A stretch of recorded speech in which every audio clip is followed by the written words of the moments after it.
Welcome to Liberty Revealed, the only show where you will learn about all things liberty. Your host for the show is a registered libertarian who's been involved in politics for more than 25 years.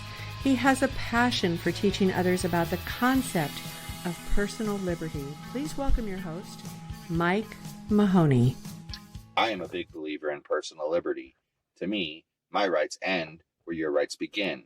What this means is laws should ensure that your freedom to live your life as you choose does not impact everyone else's freedom to live their lives as they choose.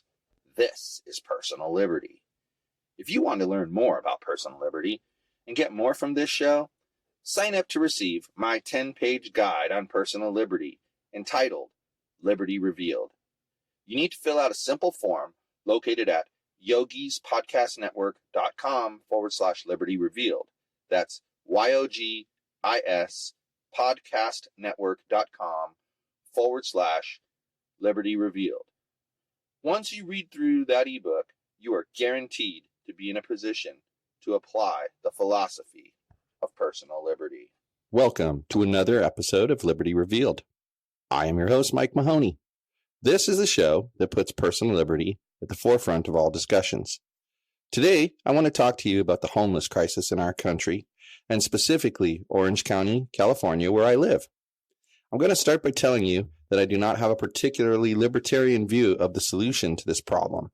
As I've explained many times, I am a pragmatic libertarian believing that a utopian libertarian society would be the ultimate place to live, but understanding that we must integrate into the society we currently live in, a society where, unfortunately, the government does play a role in social issues.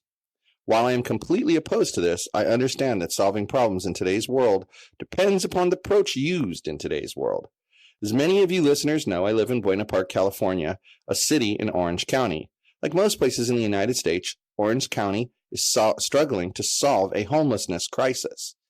Due in large part to an impotent board of supervisors who does nothing to help the community, this crisis has continued to get worse as time passes. As if it isn't bad enough that our tax dollars were collected and then earmarked for the homeless issue, the Orange County Board of Supervisors sat on $900 million in funding while the homeless crisis continued to grow. They failed to even apply for other grants and funds that were made available for this issue as well.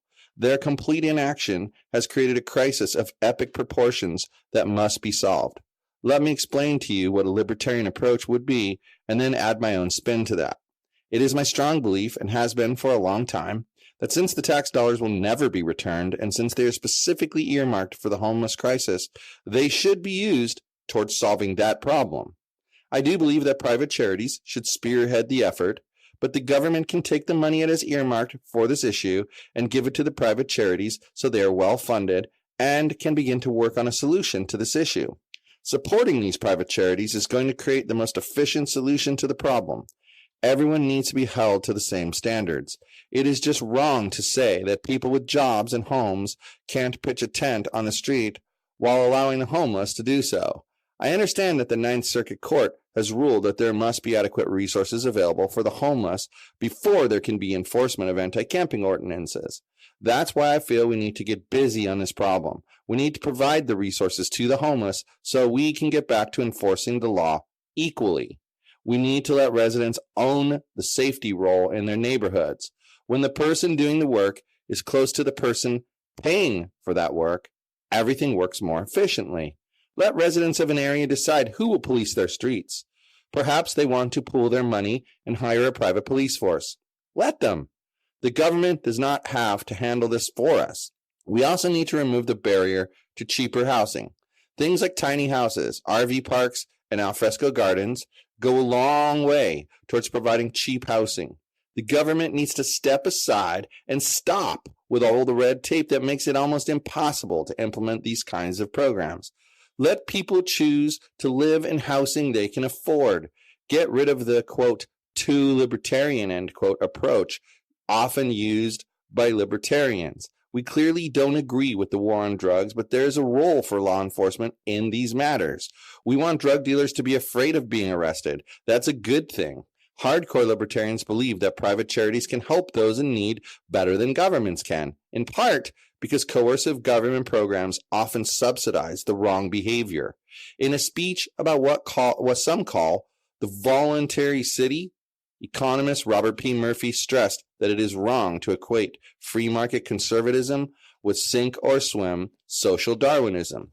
You can admit that, yes, there is a need in a humane society for institutions that take care of people who are poor, who maybe made poor life decisions, or who just got stuck with some rare disease or things beyond their control. We don't want, as a society, to sit back and let these people die in the streets. He sees the answer in voluntary philanthropic organizations. This brings me right back to the local situation here in Buena Park, California. In an effort to comply with the Ninth Circuit ruling, the city began seeking locations for a homeless transitional housing center in the city. They initially selected a building on a main street. This building was close to a schoolhouse and senior housing. The argument was that it is too close to these things. The naysayers complained that while they are not opposed to helping the homeless, they didn't think that location was good and wanted to see the shelter in an industrial area. I personally found the arguments against the shelter location uncompelling. The homeless are already near the residences. The homeless are already near the senior housing. How can one use as an argument against something things that exist before the something exists? After much debate, the city identified and approved a location in an industrial area. But guess what? The same people who were in favor of helping the homeless as long as the shelter was in an industrial area are now opposing the new site. Seriously, you can't make this stuff up. To me, this exemplifies why we have some work to do before the libertarian idea of philanthropy takes hold. We need to educate the public on the importance of contributing to these things. We need to show them that philanthropic solutions work. Once that is in place and we have the public on our side, it will be far easier to fight against taxation. Right now, when I mention cutting taxes completely, I hear questions like, who will pay to fix the roads? And other similar questions. Philanthropy is still the answer. If there were no taxes and the roads were getting in bad shape, companies like Amazon and Walmart, who depend upon the roads to deliver their goods, would chip in and fix the roads. That's exactly how it should be. Private enterprise makes a profit off the use of the roads, and they should be paying to maintain the roads. This is a mindset change, and we need to begin the process of showing society that this will work better than the system we currently have. The homeless crisis can and should be solved the way the rest of society's societal issues should be solved, through private charitable organizations. Now, since we are not yet at that point in our society, we should allow the government to provide the cash to these private charitable organizations so they can get the job done. I've had libertarians yell at me and cuss me out for the stance I take in this issue. I say be realistic. We cannot snap our fingers and find ourselves in a utopian libertarian society. That is just not happening. The money they have earmarked, while coming from tax dollars, it's never going to be returned to us. Would we rather have them not spend any of that money and watch as the homeless on the streets die? Or would we rather have them spend it to save lives?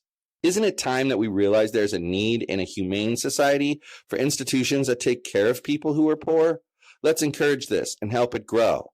That's it for this episode of Liberty Revealed. If you like what you've heard, please rate us 5 stars on Apple Podcasts and Google Play. If you'd like to learn more about personal liberty, grab your free copy of my book, Liberty Revealed, by heading over to yogispodcastnetwork.com/Liberty Revealed. Until next time, stay free. Thanks for listening to Liberty Revealed, the show where you learn about all things liberty. Please visit the show's website at yogispodcastnetwork.com/LR, where you can reach out to Mike directly with your questions and comments. Again, that is yogispodcastnetwork.com/LR.